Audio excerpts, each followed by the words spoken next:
Hello, hello. The Red everyone. Writ. The Red Writ. Uh, Kanbanwa. I guess it is the evening, isn't it? yeah, I Although guess it depends on where you live. I think you say that though when you're about to go to bed, don't you? Kanbanwa. No, that's what I was assuming to say. You are. Fuck you. Start Go to. Oh my wa. Moshinde. Moshindo. That's all I got. Tonight, that's the Yeah. Okay. I'm not going toe to toe with you.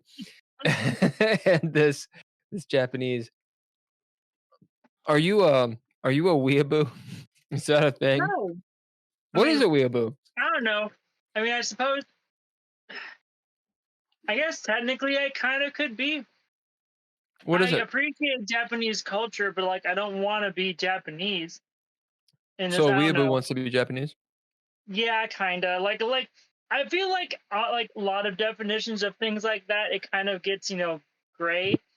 But Yeah. a lot of times, like the actual definition is basically usually a white person who loves Japanese culture so much and like rejects their culture and wants to be Japanese. That's a weeaboo. Yeah. Now, an otaku is like a loner who doesn't go outside, like agoraphobe, right? Who plays like video games or something? Is that what an otaku is? Otaku is another one of those kind of terms that I get. Like in Japan, yeah, that would be more That's like what otaku means. Yeah. Outside Japan, otaku kind of just has become a catch-all term for people who like anime. Yeah. Well, be careful. Hi, everyone. Because I think there's things that we're not supposed to say that are related words. These are fun. These are fun. Yeah. Okay. Hi, everyone. So that's a little glimpse at the after hours pod stream podcast that we will be doing after this. Not on Twitch. It's going to be on YouTube. And where else are we streaming it? Is it Facebook as well? Yeah, we'll be Facebook and YouTube, Facebook streaming. Where we potentially geek out hard. We haven't tested it out. We might be back. Yeah, we didn't test it. Yeah, that's right. Just hang around. Just be around. Going for it. Be around for real. 10:45, 11 o'clock tonight. Just Eastern like I haven't Standard. tested to listen to see if we actually have audio on the stream. It's a pretty big deal. Yeah. So we are gaming DreadLore, LORE, the DreadLore system, and the campaign we're gonna play. Chocolate is the Red Writ. The Red Writ. The Red Writ. I want to play the chocolate game. You go to hell. Play the Red Writ. Red Writ. Red Writ. Yeah, we're playing the Red Writ. And sometimes we play other games, but tonight I want to briefly introduce the cast. Hey, Andrea, you go first. Okay. Hi, I'm Andrea. Wait, what are we doing this time? Are we giving interesting facts about ourselves, or are we just doing our characters? Hey, Drizzle, you do next. Hey, I'm Drizzle. All right, Ken. I am Ken. Hey, Andrea, will you do Hulker? Hi, I'm Hulker. Whoa. That's actually pretty good. That's good timing. No, it'd be like, hi, I'm Winston right. Galkin, the server from what? The late fall. He would say I'm Daniel. Never mind. Late fall. Yeah, we want to thanks to the music peoples. All lowercase letters. Mr. Interrupt. You know, Ken, I think I stole this from you. I think you were supposed to do all of what I'm doing right now. Yeah, no, I can finish it up if you want. Go ahead. You finish it up. All right. Thanks, all lowercase letters, Mr. Interrupt. You've been on you're on all the podcast and music sites. You can download their stuff. iCloud. Goddamn sexy. Wherever, I don't know, all the music places. Thanks to our Patreon people. Visit our Patreon at patreon.com/DreadLore. Special thanks to Tim Roberts, Daniel Hulker, and nostalgic for Nostalgia. keeping us alive, Mm-hmm. and helping us do these like fun graphic-y things, Look at those sexy graphics. and you know, keeping us real, keeping us going. Thanks Couchfire Media for art and media production, and Yeah, thank you to thanks Couchfire. Ttrpg Productions for writing the book and being awesome arbiter and doing all the stuff that you do. Thanks for the shorts that are clearly generating more views on YouTube and all of the other things for the Red Writ that we are currently involved The Red in. Writ. Is there anything else that we want to talk about before we start the show? Or yeah, we should probably talk about a couple things. all right, let's, also, there's shit. an ad, so you know we're not gonna just keep that shit going. That's cool as shit. Like kaleidoscopic. Is that cool? All right, cool. I mean, it's just what we do. It's what we do. Yeah, it's neat. The Red Writ. There's Grunwald and all the guys. Meanwhile, while this ad is going, God, ads are the balls. You know, apparently, if you subscribe to the Twitch, you don't have ads. I'm thinking about subscribing just to see if that's a thing. Is that a thing? I subscribed through my Amazon. I think you get like shit. one. You know, I should totally do that. How do you do it though? It was How do you hard. subscribe? Is it? It says that I did it because it says that I could resubscribe, but it's asking for money this time. So yeah, I did it right the first time. What are all these things? Customized cheer with channel points? Oh, I have 310 channel points. I think that's why I get this. Please get bits. You have 0 bits and cannot send a cheer. What? Oh, you have to buy bits. I see. They're not channel points. What are you doing? Whoa, shit. Whoa. God, what? How does it do I think that for you? I think because I went through the Amazon. It's not working anymore. You can't do it. It is. Oh shit, you got balloons? So what I'm thinking I might do for next week is I might have my setup in my workshop. That way I can watch the stream on my computer. And also wait, I you also have a computer? Yeah, You saucy dog. It doesn't have a camera. Plus I only have like the one it's like my workstation computer. But I'd only ever use it for like my art stuff. But so what I think I'll do, because I also have, I didn't think about it, it's in the wrong wall, so I have to move it for like the stream. But I also have like those nano leaf things that are so popular with streaming stuff, like the little light up panel, things. LEDs. You got some RGB going? Yeah. You do fancy colorful stuff. I think I'm just gonna have to see it. I'm gonna have to see it. Thank you to everyone who's watching. If you are watching, post something in the chat. Let us know who you are, and we'll make fun of you, and it'll be hilarious because we're hilarious. Right. We're gonna do a little bit of a tiny bit recap. A little bit of a recap. The long and the short of it from last game. You guys have been searching for Gabriella Dupont, who is a 16-year-old girl from Detroit who's gone missing.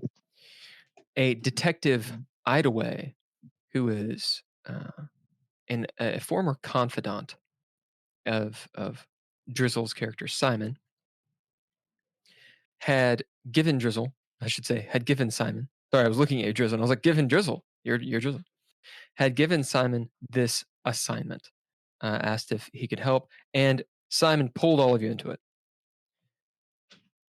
Lots of weird things had happened for all of you in your own lives, and it all seemed to line up like the stars aligning against a blood moon, and ill things were on the horizon.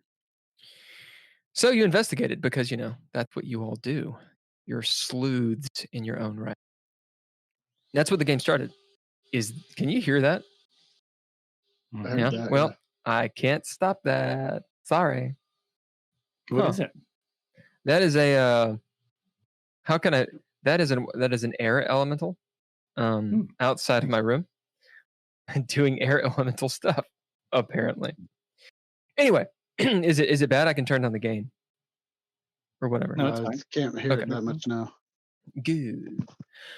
So your adventure continued. You saw a lot of very strange things. Now, last game, you had gone to Annabelle Butte's house in Grosse Pointe, a very rich neighborhood in a not so rich Detroit,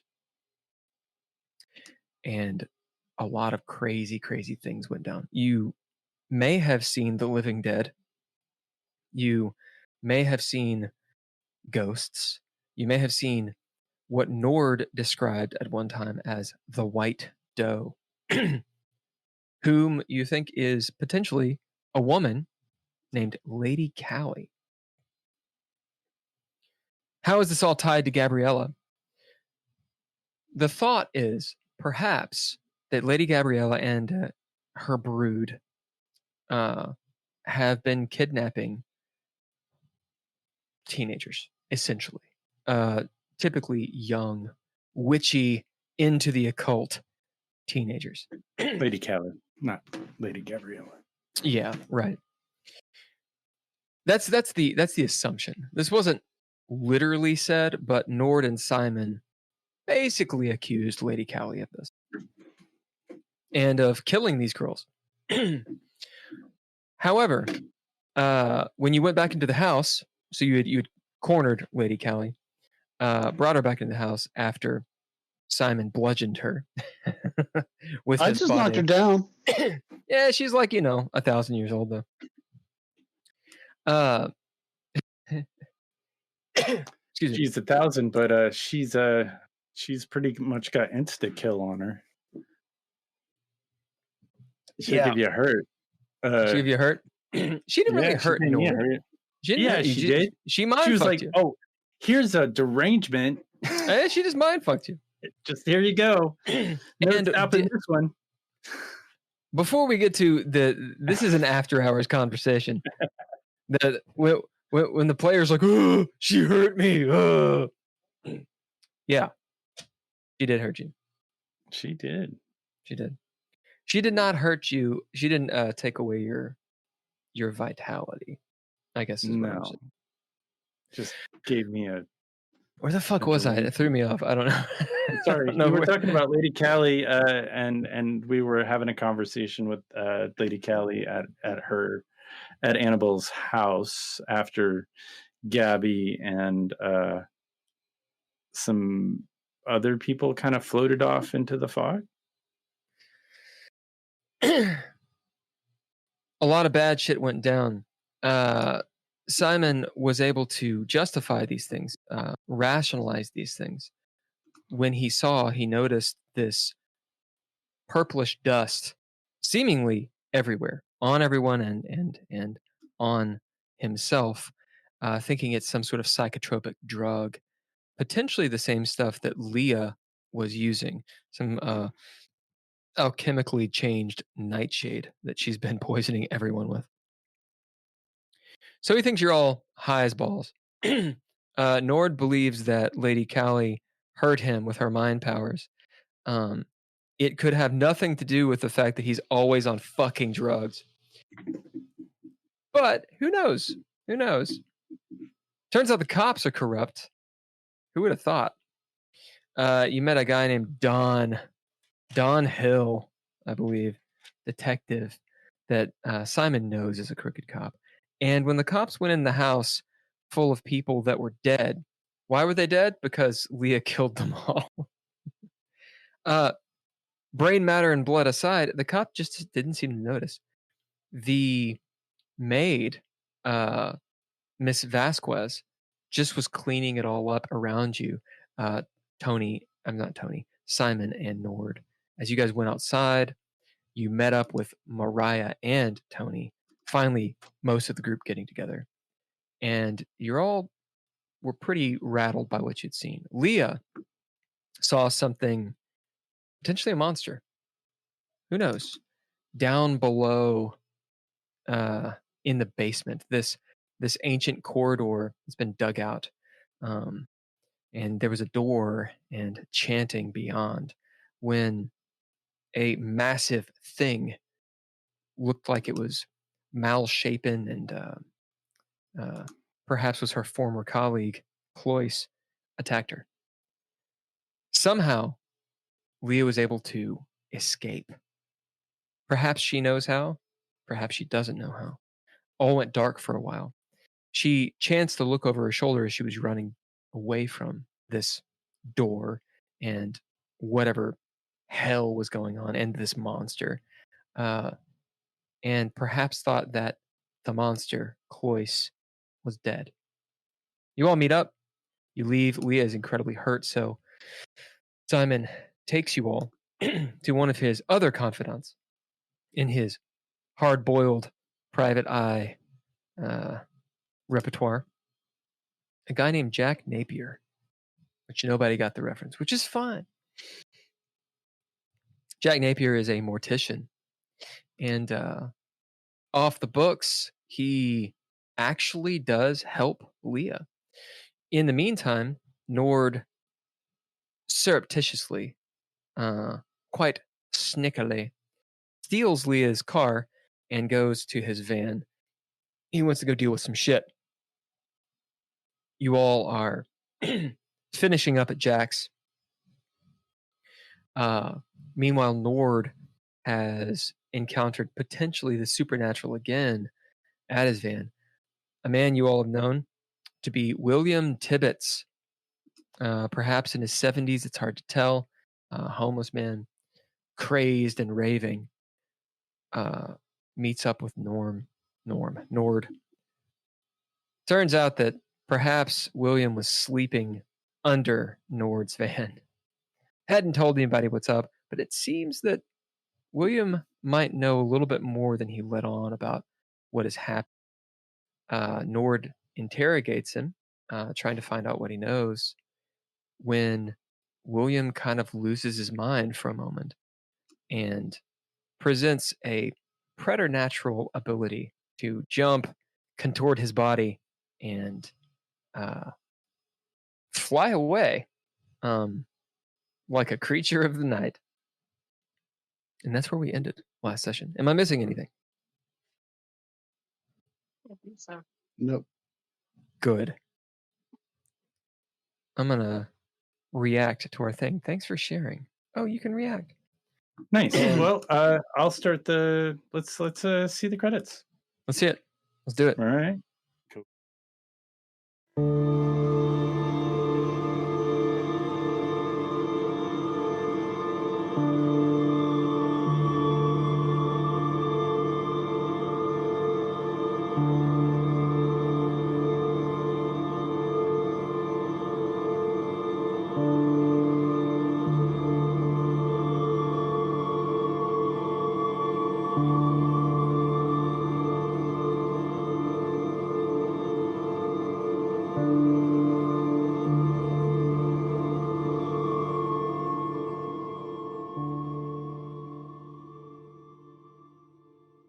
One cunning and one breath back to you both, and you both get a pip, and you both get 1 XP.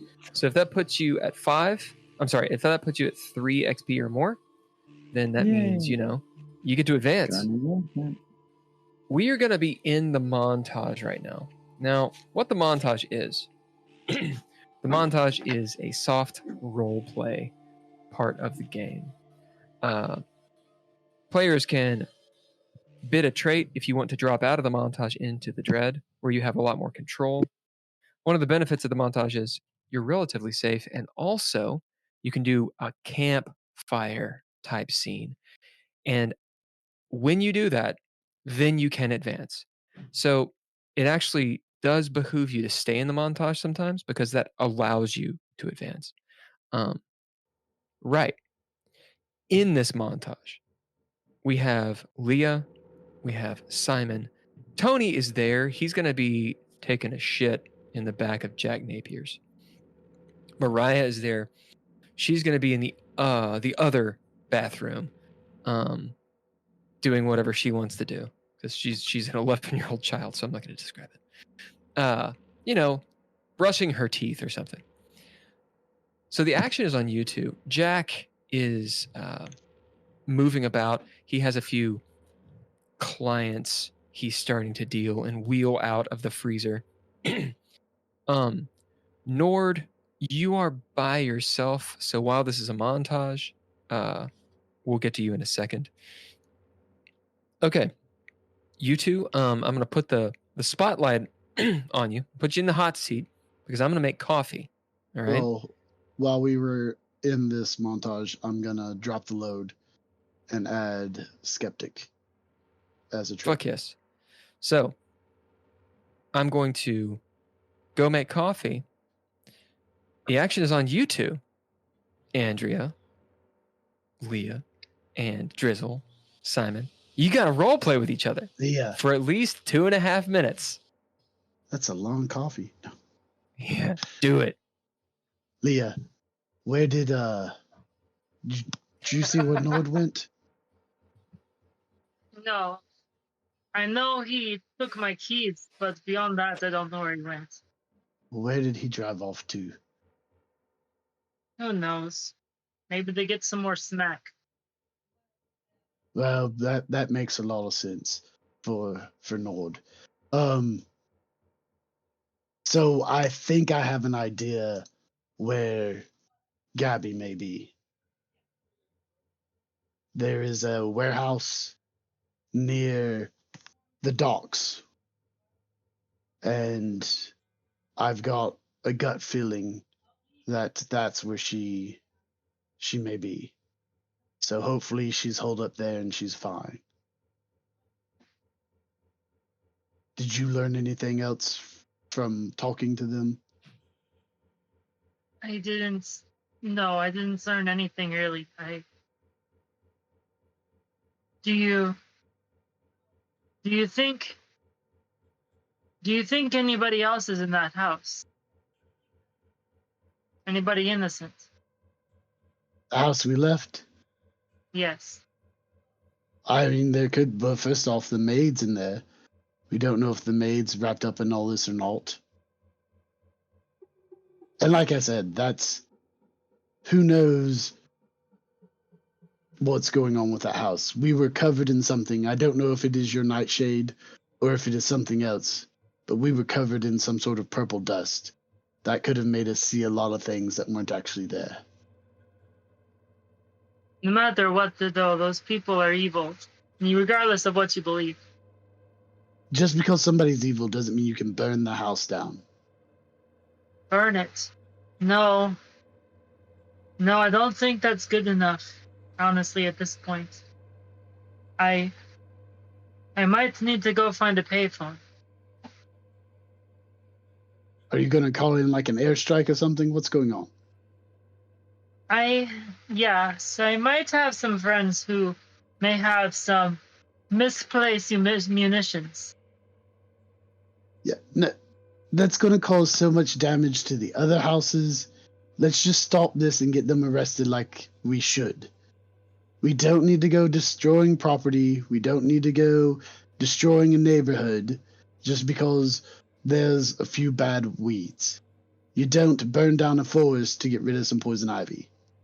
We already know that the police are corrupt, at least part of them. But the police have always been corrupt. This is Detroit. Well, then what's the point in the system? What's the point of getting them arrested? Because it's the right way to do things. Sometimes the right way is just to get the bad guy and sort out the rest later. We are... Right, yes, get them, not kill them. Well, and that's the thing. We're trying to get the bad guys. You're trying to destroy their house. No. I just want to destroy... I want to kill all of them. That's all. I mean, the house and the maid in this instance would just be collateral damage. Collateral damage should not be acceptable. Maybe not where you're from. Yes, which is where we currently are living right now. So you may have done things differently where you're from, but you're not there anymore. You came here. So you have to live by our rules here. Sorry. You don't know what she said to me. Well, that's because you wouldn't tell me. I just asked you, and you said you didn't learn anything. She said Mariah was on the list. Well, that's not going to happen. I won't let that happen. But that doesn't mean you go burn down somebody else's house, because she doesn't even live there.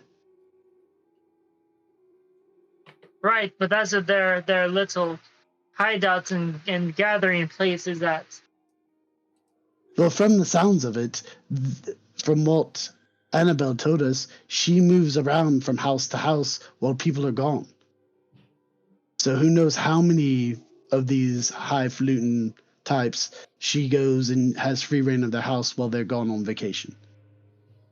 I don't know, but I do know that in the basement, well, if you can even call it a basement, it's more of like a tunnel system. It went far out, almost up to the graveyard. Well, that's not uncommon. Anyway, there was a door, behind which there was clearly some kind of something going on. Something going on behind a door. That's reason to destroy a house, okay? Before my friend Cloyce attacked me again. Like I said, we were covered in purple stuff. I don't know what that could have made you see. It made me see some dead bodies up and walking about. I thought that I had gone crazy just like the rest of you until I noticed that we were covered in that purple dust. Here's my question to you. How many extenuating circumstances of different sorts do there have to be for you to realize that maybe the common denominator is shit's happening and it's not the different things you come up with as an excuse that time? Well, stuff is happening, and we're trying to get it stopped. But just because it's a group that believes in occult stuff doesn't mean the occult stuff is real. Right, but what is it? At least, a dozen times now we've seen some crazy shit that doesn't make any sense. And every time you come up with some new reason as to why it clearly wasn't that. It was something else. Occam's razor, the most reasonable explanation is usually the correct one. Right, in terms of a one-off scenario, sure. But now your most reasonable scenario is kind of muddled by the fact that you have to come up with some new explanation every single time something crazy happens. Maybe the Occam's razor in this instance is the fact that supernatural shit is happening. Oh, it's all because of drugs and suggestion to the mind. If I play you a sound and tell you that this is what they're saying, that's what you're going to hear. Because your mind takes what you believe and makes it true. So you've been trying to see dead guys stand up half a dozen times? You've been trying to because that's all you keep talking about. I've only seen it the once, and that's when I had the purple drugs on me. I know you shot. You tried to put those guys with the gloves down too. You know how many bullets it took to stop them. Right, but when people are on drugs, which is what we're all dealing with, it takes a lot to put them down. I've seen people on angel dust who have taken 16 bullets and still come at you. Drugs can make your body do all kinds of things that you don't expect. Did those guys seem like they were on drugs to you? Well, we're getting this purple stuff everywhere. On my safe, when I was going to open it, there was some sort of powder on it as well. There's been powder on these gloves, and they're all wearing these gloves. The gloves that you put on with the electricity. So, I mean, that or could be the drugs. Out of curiosity, what exactly would it take for you to believe these things are true? Well, like I said, I almost believed it until I found the drugs covering me and your daughter, by the way. Did she see anything? Yeah, she said she saw a guy with his head blown off. And so what? Everybody's having the same group hallucination? Yes, that happens all the time. It's called mass hysteria. Okay, whatever you have to tell yourself. Either way, I'll do what I need to do, and there's really nothing you can do to stop me. I don't know about that. But we don't want to push that. Let's stop this ring, save these kids, and deal with that later. How long have you been working this case now? For the same amount of time you have. I thought you and your buddy were working on it for years before that. No, he had been working on it for years. He just put me on it the other night when we were at the diner. And now, as far as we know, he's dead. No, he's not dead. Jack just told me he was fine. Jack said he was beaten up, but he was fine. I thought he was dead, but he came to Jack as well.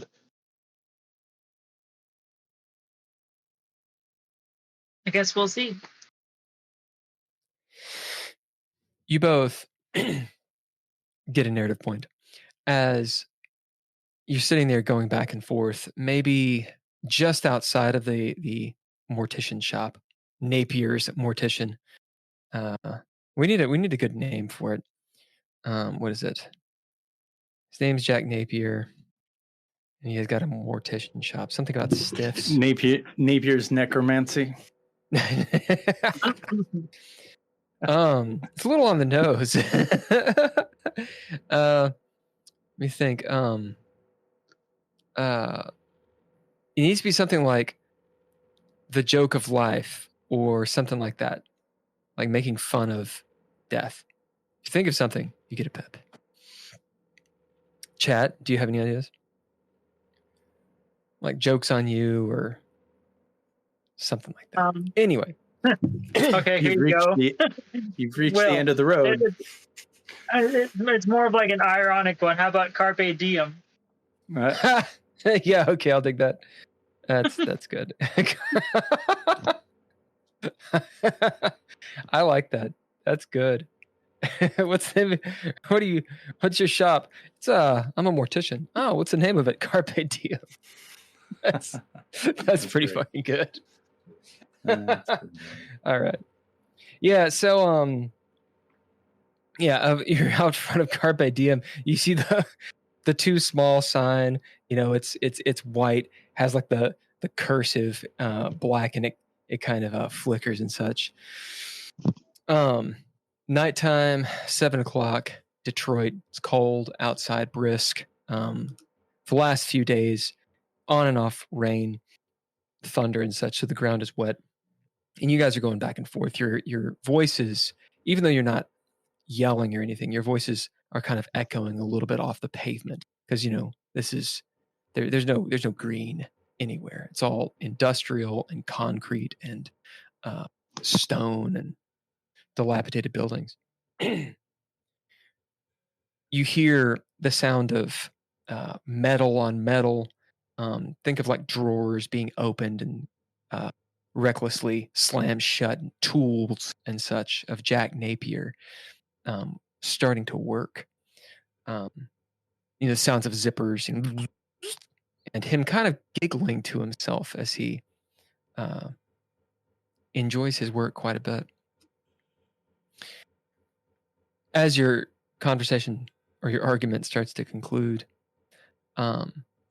Mariah is coming down the hallway. Leah, this is the montage, so you don't need to bid to know that your daughter's been crying. She comes slowly down and down the hallway towards you all. Before getting into the light, you can see her pull her hair back and make herself look presentable as she comes up to you. She's smiling at both of you. What are y'all talking about? Leah will get down on on one knee and put her hands on either shoulder of Mariah. Mariah, I promise you, I'll make them pay. It's not a confused look. It's a look of a conflict of emotions that crosses her face. For as precocious as a child as she is, 11 going on 18 or whatever she is, she doesn't have the experience to deal with these emotions, to deal with what you just said. She doesn't understand. She knows what you mean, but she doesn't understand the gravity of it. Perhaps in a long time, Leah, do you see your daughter for being a child? She can run with you guys. You know it. She's really tough. She's really strong. But she is a kid. And maybe the words of Loretta Levon murmur in your head that they were choosing her next. Perhaps even the words of a few other people of Cloyce and some things that you've heard that Marcus, your husband, somehow on this. How long have they been watching you all? How long have they been watching Mariah? They had pictures of all of you. You didn't really go through the photos. Simon and Ward did. But I think this grips Leah pretty hard. That's how it happens is up to you. Mariah nods at you. Yeah, I know. We'll get them. She turns to Simon and holds up her fist. This little fist that apparently can, pack a wallop. Punch some balls. Yeah. Leah will, look at her, like pat her shoulder and look at her even more fiercely and say, I know I haven't always told you this, but it's okay to cry. It's okay to be sad. You don't have to be strong. That's what I'm here for. She sniffles a little bit and then turns away. Yeah, I know. So when are we going? Where's Nord? She looks around. We do need to find him. Well, it's probably best to wait till he gets back. Because I don't know he didn't say where he went. He just took off. If we go looking for him, we'll probably miss him. No. Did he just walk? He took your mother's car keys. You let him borrow the car? I mean, I guess technically yes, but he went out of his way to steal him from me, and I didn't see any reason to stop him. So Mariah doesn't know what to think. We're gonna slide over to Nord since we've done the montage there. And Nord, you're at your van. There are, I should say, 2 dents about shoulder width apart on the roof of your van from where William Tibbets allegedly leapt off of your van 2 stories 50 feet that way, plunged his fists into the side of a brick building and cluck, cluck, cluck, cluck, cluck, cluck, up onto the roof and disappeared like some hellion of the night. Well, you find yourself in the same sort of situation outside. Where actually is your van? It's near to where the fancy is. I see. Yeah.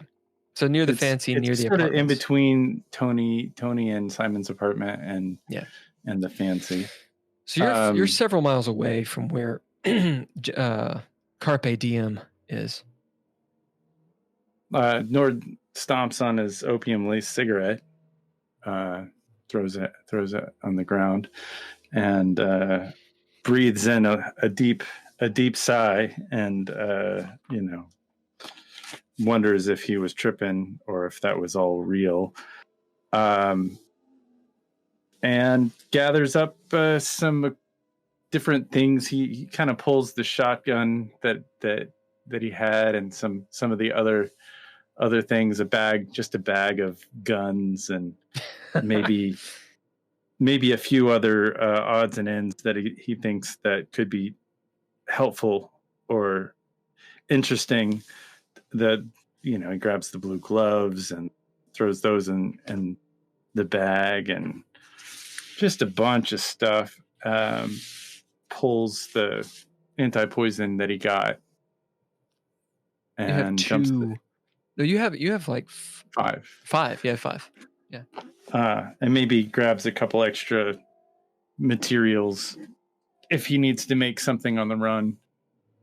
So he's like, just puts it all in Leah's car. Yeah, you put a couple duffel bags of guns and ammunition. Pretty much, it's the bag that the detectives had. Yeah. And then you've got like a little backpack. What other than the anti-poison and the guns? What else do you have? Anything in particular? Yeah. Well, he changes clothes so he's not incredibly detectable by that one particular cop anymore. Mm-hmm. He bell bottoms again. Yeah, we got it. Yeah. I think that's just about it. I don't think there's anything. He kind of grabs. Yeah. Go on. No, I think that's it. And his camera. And you got your camera film, all that goodness. Puts his Kevlar armor on. You put on Kevlar? Yeah. All right. This is all good stuff to know. So you have a Kevlar vest on. Yeah. What is Nord wearing? What do you look like? Do you look like a road warrior? Like, yeah, he's got like a big, probably a detective-looking trench coat on, maybe a fedora, something bulky. Yeah. He manufactures like a little ankle strap for that. What is it? That little Derringer,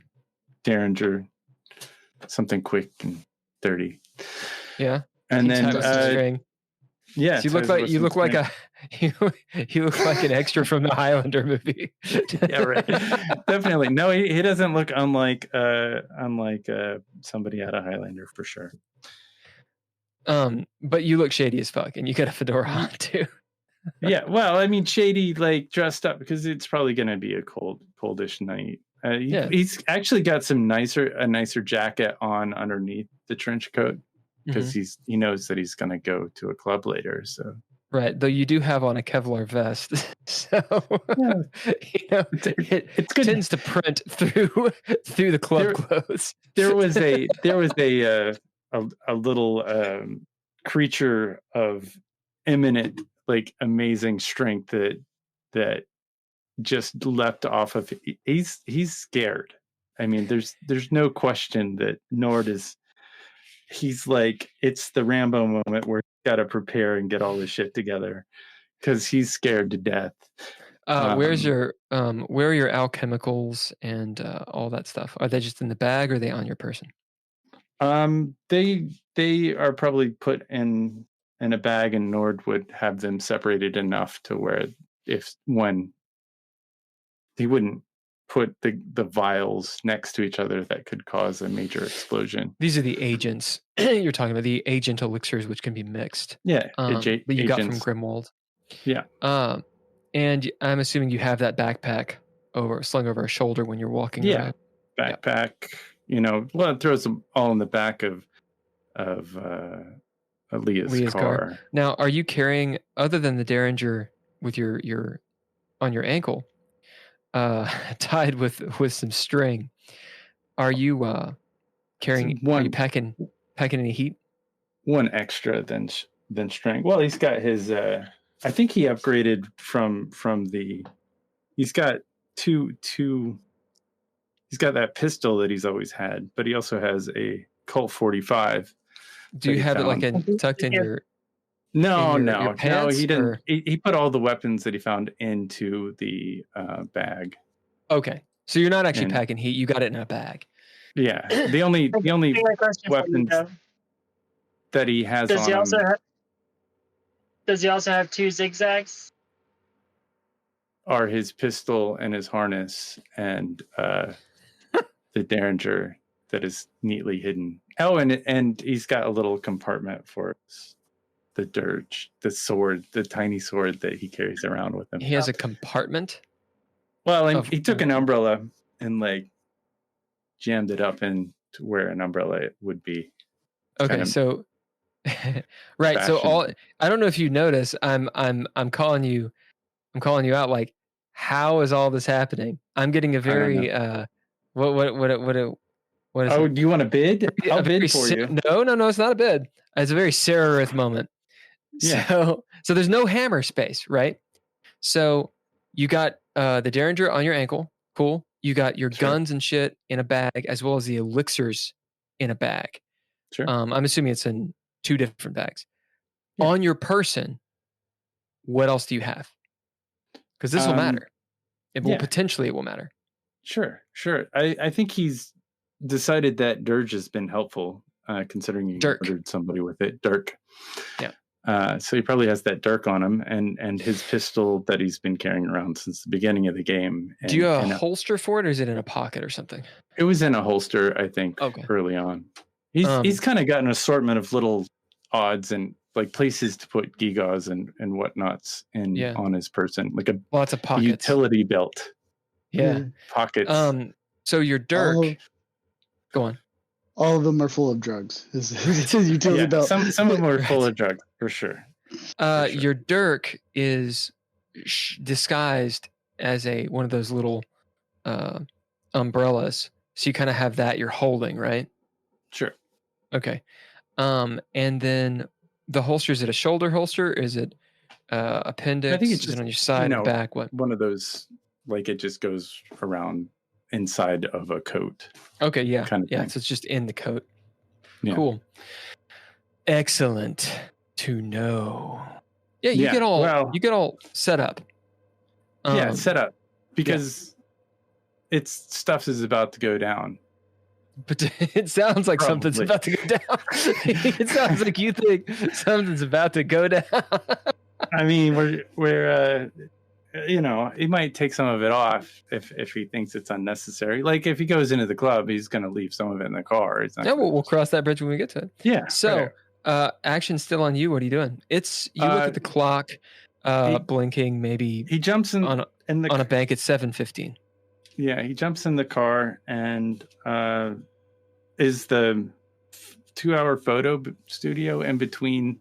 He knows he's got to get back. Yeah, it's quite close because you went there when you dropped off the van and went to the fancy and went back to the apartment. So it's within walking distance easily, or driving distance. It's totally cool. He's gonna throw all the stuff in the car and drive over there and. Yep. Roll me a D12 if you will.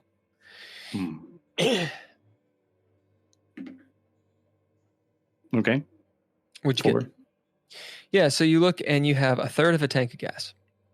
By the way. Good to know. And you get to the 2-hour photo. Action still on you, sir. Oh, well, he goes in and he talks to his buddy. Yeah, I'm trying to pull up your buddy really quick. Dustin. Yep. Right. Oh, Mr. Dustin. Yep. Keep on. It's on you. And he's like, "Did you get those photos?" Yep. You see Dustin sitting there. He comes out of the back. He's wearing these long rubber gloves and a rubber apron. As he comes back, he puts the goggles up over his head. and closes the door behind him. Yeah, just a second, let me clean up real quick. I'll get him for you. As he walks into the back, and a few moments later, this place, there's, think of like the entrance to, or the lobby of a dentist office. Little counter, painted walls, calendars that are tacked up that are too old, shit like that. There's a little candy machine, and what was it? A tab machine over there. Yeah. Dustin comes back and hands you a bag full of the photos. I pull out, like, this only has 2 photos on it. You think you can get these done in the next hour? I don't know if I can get back. Why'd you need them in an hour? Well, in the next couple hours. I mean, just tonight, and maybe stick them outside, and, like, in that one spot that I have you stick photos in. That, I know all about that spot. Yeah, you'll probably close by the time I get back, is my guess, and they could be helpful for tonight, just in case you go home before I get. What you getting yourself into, Nord? I don't know. You saw the photos. He levels his gaze at you a little bit. You can tell he you know this guy fairly well. You're more acquaintances than friends, but he has a little bit of a concerned look on his face. Well, I've been doing some work for the police force, and there's been some stuff Police? Well, you got to make a living. Journalism doesn't necessarily pay all the bills, and I got a lifestyle, so there's these missing girls, and so we're trying to kind of find their whereabouts. There's a repetitive murderer out. Yeah, there's a lot of those. This is Detroit, right? Yeah. Well, I mean, we think that it's like one person that is maybe a sicko, or a group of cultists. Not the good kind of cultist that we are, but the bad kind. I think I know what you mean. Yeah. Well, you got any names for me? Put the word out. Yeah. Well, I mean, did you find anything out, or see anything weird come through? I mean, I did ask. Yeah, you did ask. It's also been like 3 hours. Has it been 3 hours? It's not been very long. Oh, it hasn't. It's like earlier today. It was this morning, I think. Well, yeah. It's all right. All I need is this. I'm a working man. I've been working all day. Yeah, I get it. It's like, if you close up shop, just jam these in that spot. Oh, I'll jam it. It's only a couple of photos. Now, is there anything on these photos that I should know about before I refrain from looking at them? Yeah. Did anything bother you at that last bit? Did you look at those photos that I? He looks down at the. Can I look at him, and does he look like he's got some derangements? You have no idea. He doesn't look crazy. He has he looks like that picture you have going right there. He looks like he's seen the world. The weight of the world has definitely fallen on his shoulders a few times. He has been kicked in the balls by life several times. Yeah. That Rebecca, she's pretty hot though. I mean, I know you're married, but I don't know. I don't deal with them too often. Ladies of the night, if you know what I mean. Holga! Hey. You did the streamer mode. Hell yeah. Well done, sir. You get a pip for doing that. Yeah. Seamlessly. Yeah. Duststone kind of looks you over. So about them photos, I don't like to ask questions. But my girlfriend, she won't be in the same room with him. She says there's something weird about him. Something touched. Yeah. What are they of? Weird going on. Thank you for doing this, and I give him an extra $1 for his time. He kind of cocks his head. What are they of? What are these two? No. Yeah. Oh, the photos that we printed out. We took a little vacation trip to Bell Island. Huh? You went to Bell Island? Yeah, wanted to see some. There's a little structure there, and maybe they're photos of the gloves and of Leah. Do I tell? I wouldn't tell him. If he didn't look, I'm not going to tell him. Like, well, you're telling him right now what you're telling him. Yeah, no, no. What If he didn't look, I'm not going to tell him. I tell him about the Bell Island stuff. Huh. Well, you say there's something on Bell Island. There's like a twinkle in his eye. Yeah. What'd you see on Bell Island? It's like the Loch Ness monster. Yeah, well, that's what people say.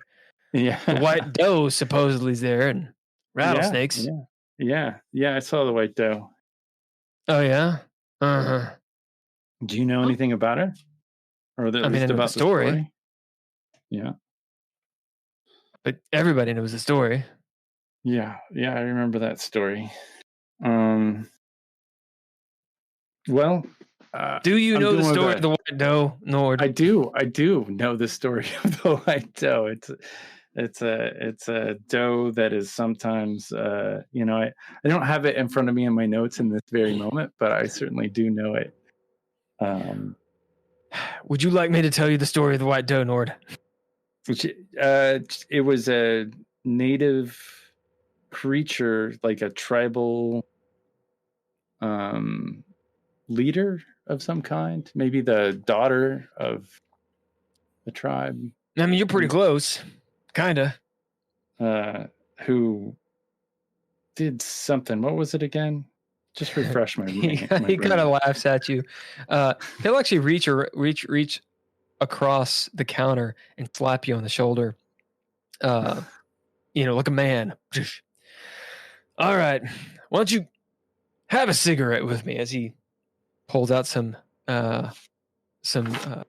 rolling tobacco and such, and rolls some cigarettes as he tells you this story.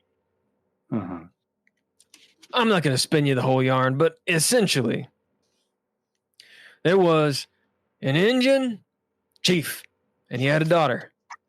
The long and the short of it is, he didn't want to give her up, to get married and this sort of thing, because no one was too good for her, right? So he put her on Bell Island and left her there. That's essentially what the story is. She turned into a white doe or something like that. Sure. Yeah, now, that's familiar. The snakes come from, that's a magical spell, see? And they're there to protect the white doe. Okay. Now, I believe there's a story that she got away, or someone took her away to the south, neighboring clan or tribe or whatever they called it back then.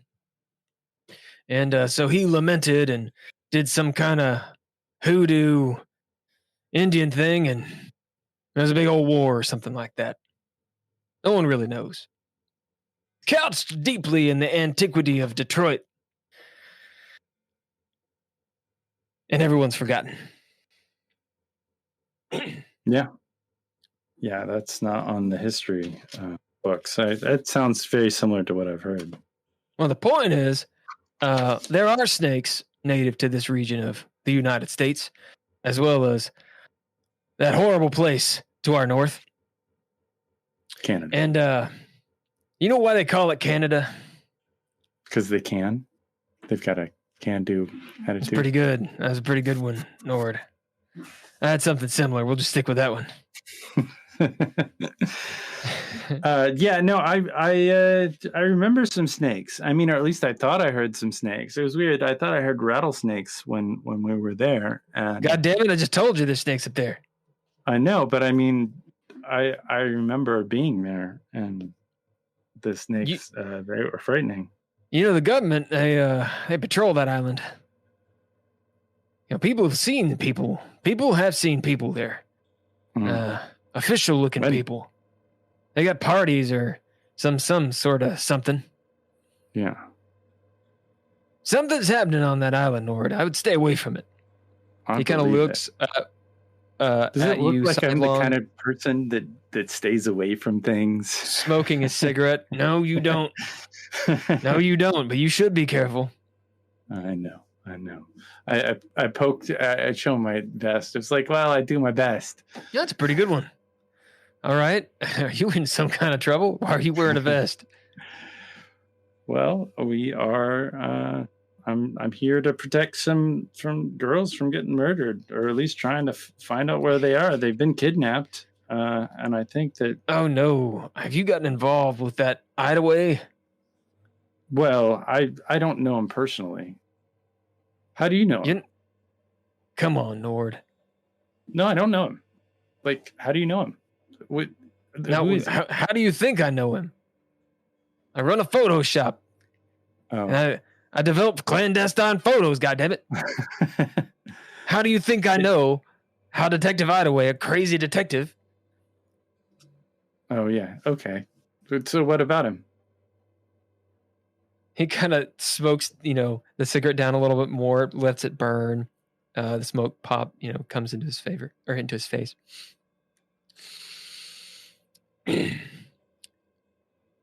Are you pumping me for information, Nord? What would I do that for? I because gave you you're an investigative reporter. That's why. That this is my thing. It is, and you get paid for it. Yeah, the 14. You never share the proceeds. Yeah, well, I told you I'd give you $50 if you got me some information. I gave you a $5 tip. I mean, the Fortean Inquirer and Scientific Journal of Oddities only pays me so much. It's not like I'm a billionaire or anything like that. Billionaire, huh? Well, I know Hideaway because of the reason everybody knows Hideaway, and that is he's been investigating the 12 years murders for a long time. Sure. At least 12 years. Maybe 24. That is 12 times 2. You are right. At any rate, this is what I can tell you. Have you ever heard of the secret government? No, but I'd like to. Are they like... You've never heard of the secret government? Or the, Illuminati, all of it. All of it all at the same time. With the eye. That's right. Little eye thing. Don't even do it. It's bad luck. You know why there's one eye? Why is that? Because they only need one. It's in a goddamn pyramid. Of course they can see you. Think about that. Yeah. We didn't land on the moon. Sure. Earth is flat too. No. I'm not an idiot. Okay. I'm not Canadian. What the hell's wrong with you?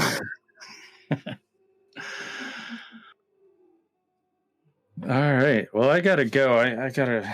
You don't want to know what else? Yeah, what else? It kind of sounds like you don't want to know. Well, you kind of started trailing off there a little bit. Listen, I've been awake for quite a while, okay? He puts out a cigarette. Well, thanks for the... talk to him or not? Yeah, no, thanks for the information.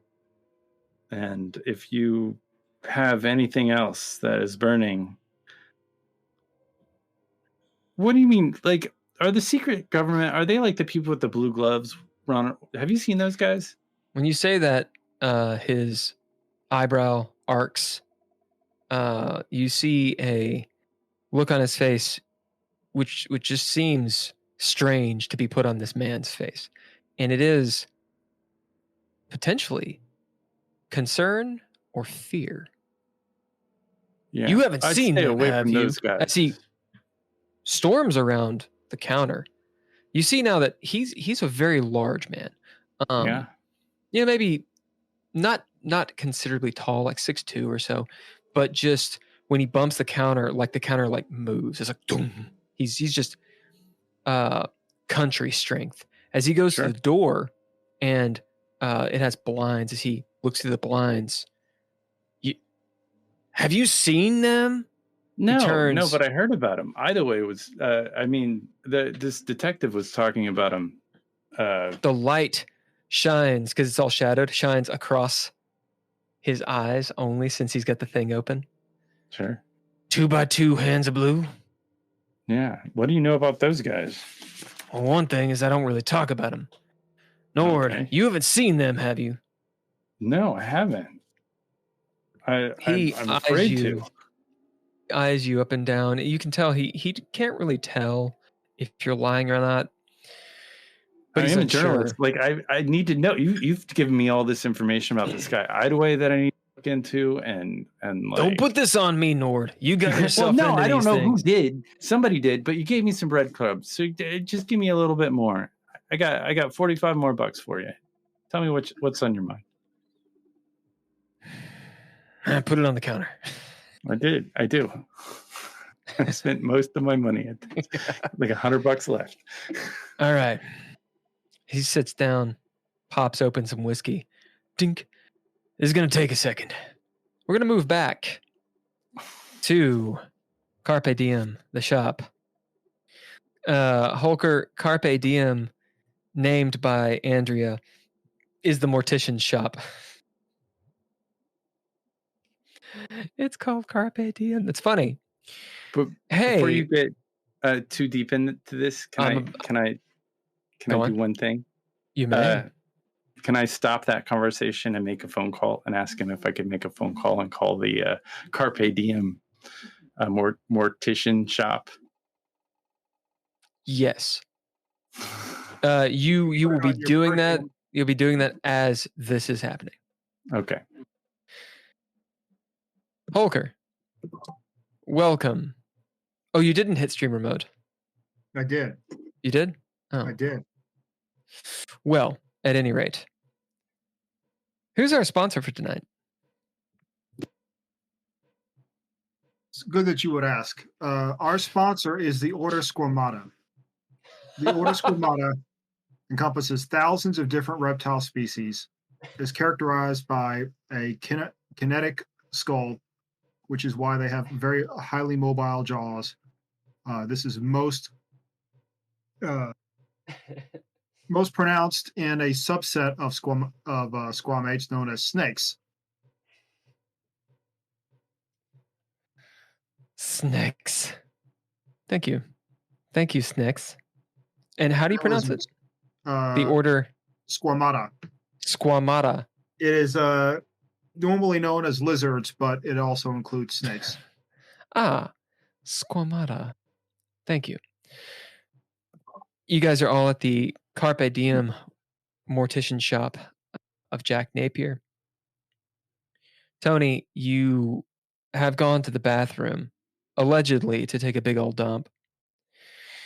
As you come out, you hear, or while you were in the restroom, you heard Simon and Leah arguing outside. Not heatedly necessarily. It was a little bit heated. They weren't shouting, but it was a bit of a heated argument. When you come out, you see Leah talking to Mariah and Simon nearby. No one's fighting, no one's like pulling out guns or anything, but it's a somewhat tense moment. Jack Napier is the mortician, is in the other room. As you walk by, this is the doctor that was working on Leah and bandaging her up. As you walk by, you see that he's cutting into the sternum of potentially a dead person. He turns as you're walking by. He's got the little blast shield down. He's covered in blood, stark against his all white. As he sees you, his blue-green hair kind of falls in his face in the blood. He smiles this large smile at you, and as you sort of rush by, hurry by, for a moment, the corpse, you see the hand twitch and maybe hear a moan. I don't think you've embalmed him yet. He just kind of laughs. And I think he's... Yep. I saw the hand twitch. You? He ignores you. And in fact, will shut the metal door. In my face? Yeah. That's fine. I hate blood. Action is on all three of you, which is Leah, Simon, and Tony. As Tony walks up, looking a little rattled. All right. Yeah, that guy... he was working with a client that might still be a client.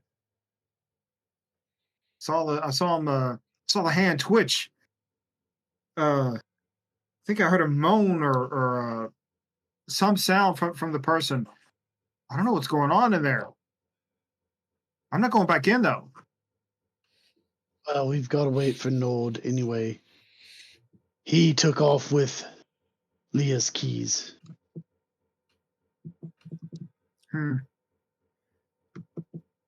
Very loud, an annoying old school rotary phone. The phone is on the wall, within arm's reach of you guys. It's rather near because you're just at the front.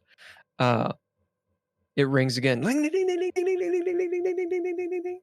You hear Jack from behind the door. Hey, Simon, could you get it? I'm kind of busy. Carpe diem. Nord is on the other end. Nord, you hear Simon pick up. Yeah, I've got an order for 6 dead bodies. Can you take care of this for me? Nord, is this you? Maybe. How you doing, Simon? Where did you go? I went to get some photos developed. I think we should meet. Where do you plan on going? And I'll meet you there. We need to go. There's a warehouse by the docks we were at earlier. Okay. Is that the one with the face masks? Yes. Yeah. It is around. And I'll tell him because you didn't tell me exactly. It's 2 blocks down this street near a street called Poe Street. Sure. you just turn at the big metal crow at Poe and Dav. Yeah, Poe and North Dav Street. It's in the intersection of Poe and Dav. But it's a quite seedy place. You need to watch out for that corner. Make sure to keep everything in your pockets. Yeah, gotcha. But yeah, meet us there. We'll head there now. Yeah, I got some extra gear. We never distributed this stuff. So yeah, I'll head down there here in a second. We got this guy. I'm at the 2-hour photo place, and this guy's going to tell me a little bit about the Blue Hand Group. Okay, well, just know that we're trying to save some children here, so take your time. I'm on the way. And I'll hang up. No, I'm on the way.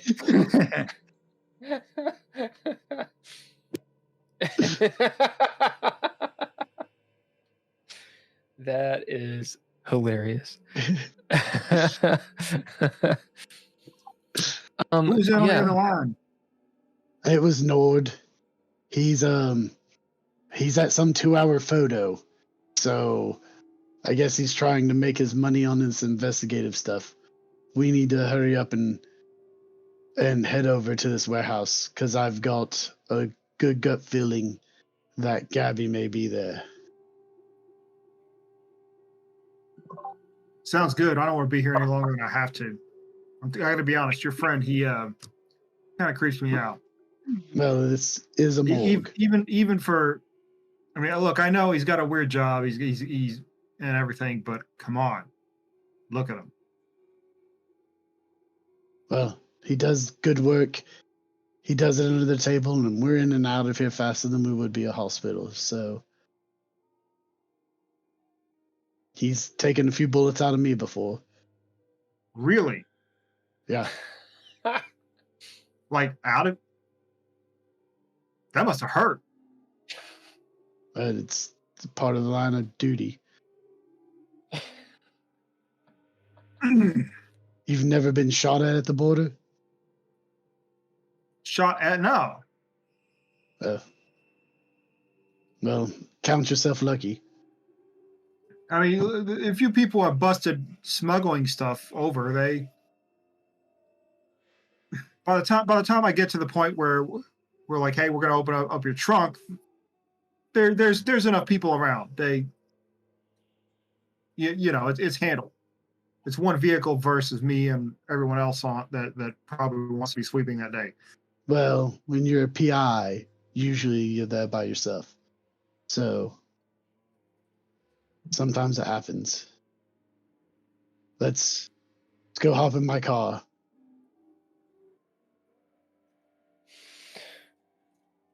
All right. You guys get to the Buick. Back at Carpe Diem. Nord, you hang up the phone. Actions on you. I gotta go here in a second. But what were you telling me? You were saying you had a quick insight into these blue hand people? Like I just heard about them the other day. Oh, you said didn't say anything about quickness. Quickitude. As he's poured some whiskey. You're gonna go deep. Well, I mean, I gotta help out my friends. If I run into these guys, is there anything I can do? Yeah, you need to turn the other way and run away. Listen, okay, so I can give you a little bit. They think they're the good guys. No one else does. Yeah. Yeah. By and large, you said they were government, right? As close to the government as I get it. As he takes a drink.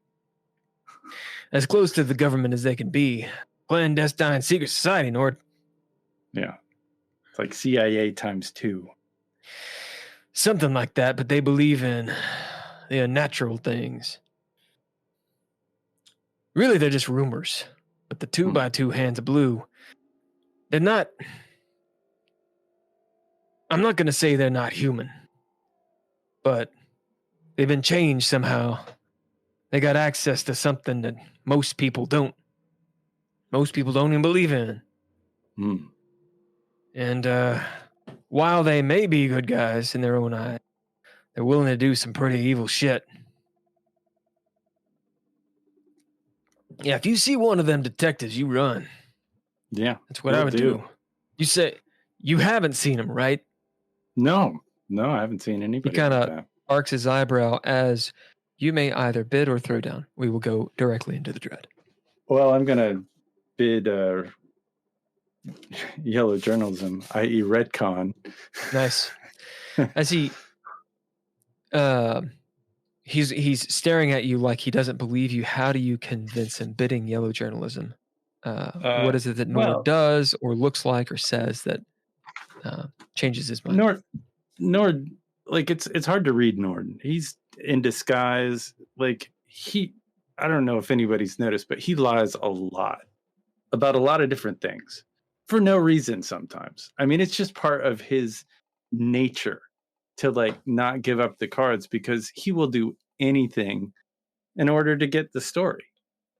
So it's kind of like he wants to know if there's something additional, if there's something specific, because right now he knows that this guy just has smoke and mirrors that he's throwing at him.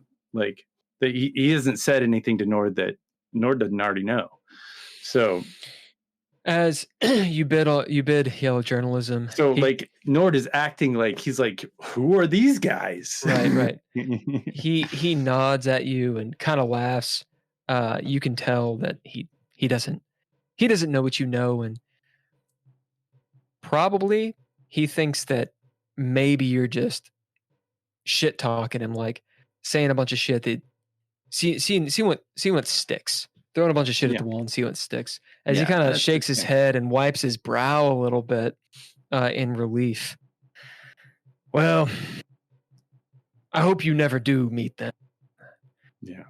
I gotta say, I'm not sure if I have or not. I think I saw one. I think. His eyes kind of like look into the corner as he's recalling this memory. It's a strange thing. It was thundering and lightning, and saw this cloaked figure. Saw his hands and a crackle of energy of some sort. When he looked over, though, I was gone. Quite gone. They say the secret government. As he kind of turns and looks up at you. Well, they got a name. You can bid or throw down to get this name out of him. I'll throw down, if that's okay. Yep. I would like to get this name out of him. That is 2 successes. You just needed one. As you can tell, he wants to tell you. He wants to get it off his chest as he says, it's your secret safe with me. Huh. They called 12 and 7. The Mystics are 12 and 7.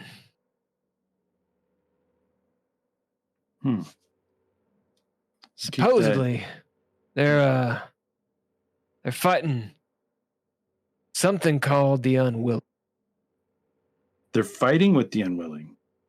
As he looks up, something like that. I don't know. But they've been around a long time. The word is they don't age. Word is they're immortal.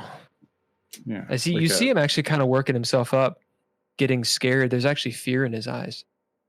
As he shakes his head and gulps the entire glass of whiskey down. Yeah. Anyway, Nord, I do believe in him.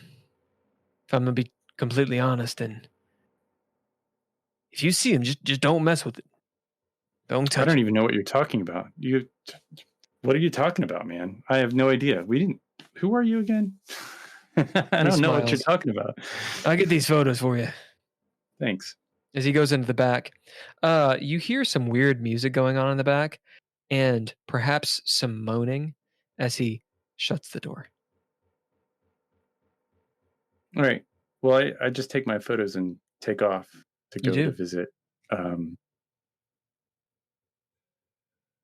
the warehouse on Poe and Grow, or Poe and North Dav. Poe and Dav. In the Buick, actions on you guys.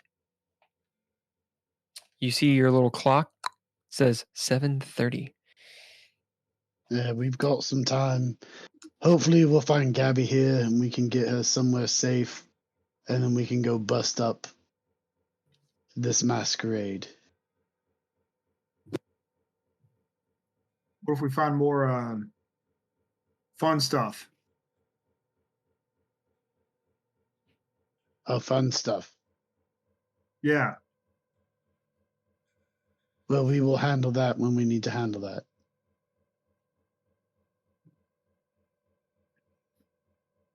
What are y'all doing? So we're going to this masquerade. Yeah. I've got 2 masks in the trunk. Maybe we may need them if they're anything like those masks we found at the boat dock. If those are the same people, I've got 2 masks just like them. So that can cover at least 2 of us. Mariah turns, you mean the big masks? The ones that look like You're like on an island? Yeah. I mean, I don't know if that's. We saw them in those costumes that you found. Yeah, So I know. I don't found if them. they're. Yeah, I don't know if they're Are we gonna wearing wear the them. pants? No, we only got the masks. No, there's a whole little grass skirt thing that came around it.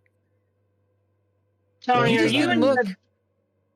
Are you in the back with me, or are you up front? Talk about Mariah? Right. Oh, Tony. Okay. Mariah's so in the passenger seat. Leah will be, in the seat behind you, and she'll lean forward and get up close to your ear. Hey, Tony, do you happen to know, any, shall we say, gun runners?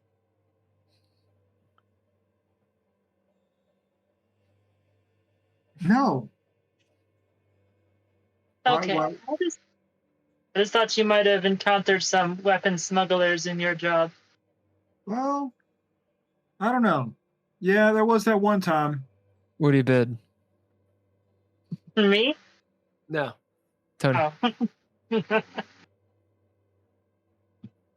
Well, I mean, of course. Do you know some Canadian gun runners? No, I would bid guard. Yeah. To bid guard. So how do you know these people?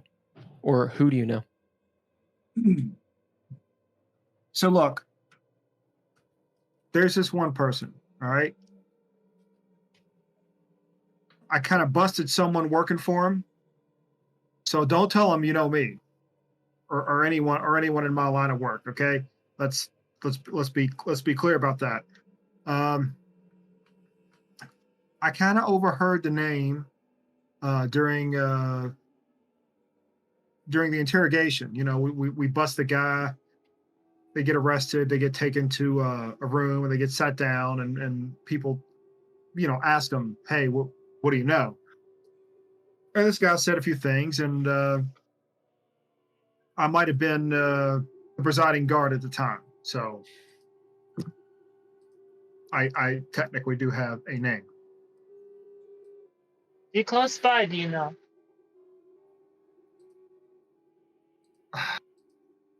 Yeah, absolutely. Can be close by. Yeah, they're in. This person's name is Peyton Twerb.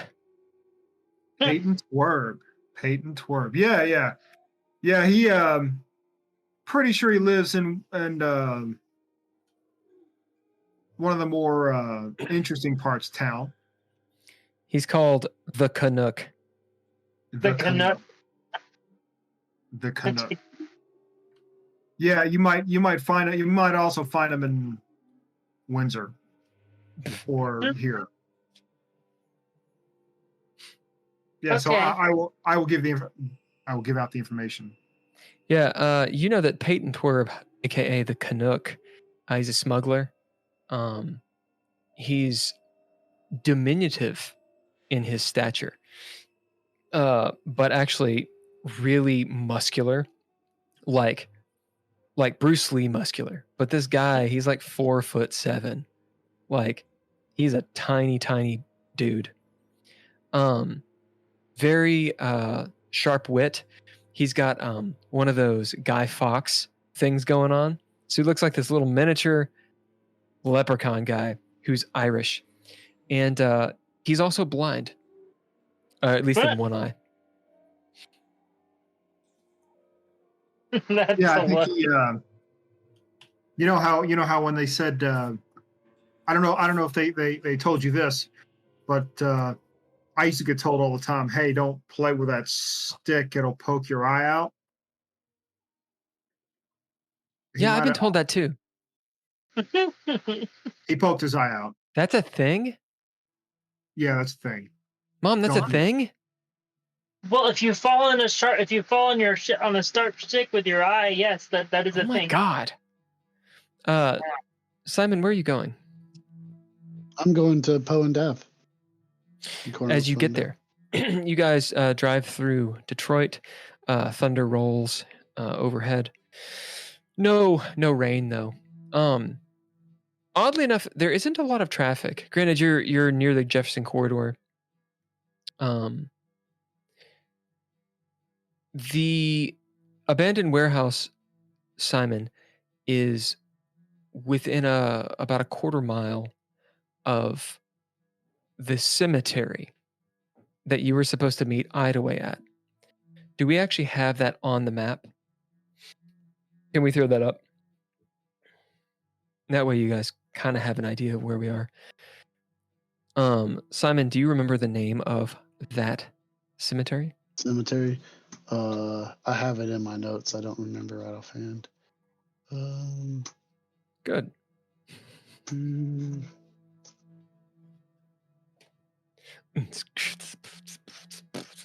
Hey, you guys should like and subscribe if you haven't liked and subscribed. It's not Mount Elliott. It's not Bald Hill. That's the one that is at the Butte's house. Mm-hmm. There's Mount. No, I thought Mount Elliott. Yeah, it is Mount Elliott. Okay, so it's Mount Elliott Cemetery. Yep. Okay. And is that on the map? It might be on the. It's next to Barker's books. Oh, nice. Yep, indeed. So it's just above. So Barker's books, the yellow there, that's the Jefferson corridor. It's just above Barker's books, and we'll say that the mortuary, or the mortician, I should say, Carpe Diem. It's more east along the Jefferson corridor, just sort of like in the middle of it. Not near the docks yet, but it's just in the heart of it. So Dav. Ideas and oddities. Yeah, that's good. So Poe and Dav will be over near to in between Barker's books and oddities in Mount Elliott Cemetery. So just above the blue dot underneath the sea. Okay. Nord, you're on your way. You're all on your way. We're montaging here. If anybody needs to do an advancement or have any soft role play or drop the load or any of that stuff, you can do it now. Holker, the goals are up to 17. So you're aware if you want to update that. A little bit of maintenance and such. Do you advance traits or do you just get traits? You just get traits. Okay. In version 2 of DreadLore, you might advance traits. Okay. So that might be kind of basically if you get an advancement, it means you can get a new trait or create advance some gear or something like that. Yeah. So an advancement is you get something. And what you can do with that is you can get a trait, you can get a proficiency, you can get an ability, you can upgrade an ability, or you can fold the story into ninja gear. So you can do one of 5 things. Sure. Dropping the load means you get a trait. So those are the 2 ways you can advance.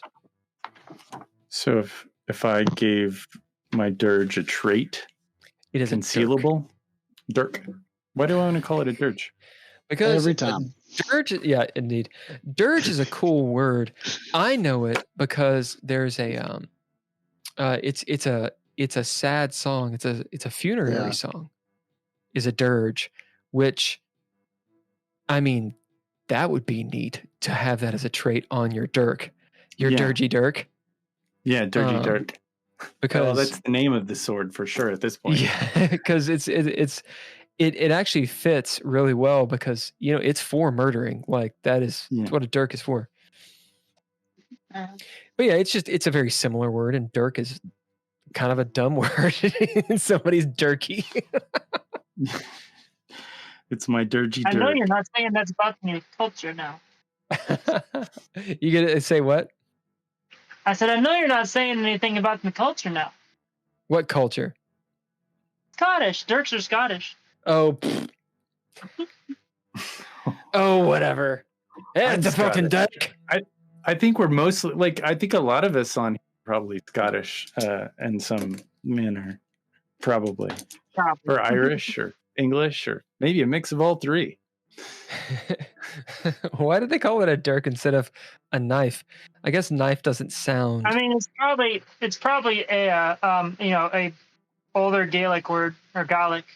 Yeah, for dagger or something. Yeah. Or I mean, dick. that's where the word. It's like a use your dirk. Yeah, No? I said that last game. I pulled. Yeah, no, it was like a moment. I was like, and I pull out my dirk. It felt good. Yeah, next thing is another name, because a lot of traditional, another name for dirks was a bollocks dagger. A bollocks dagger.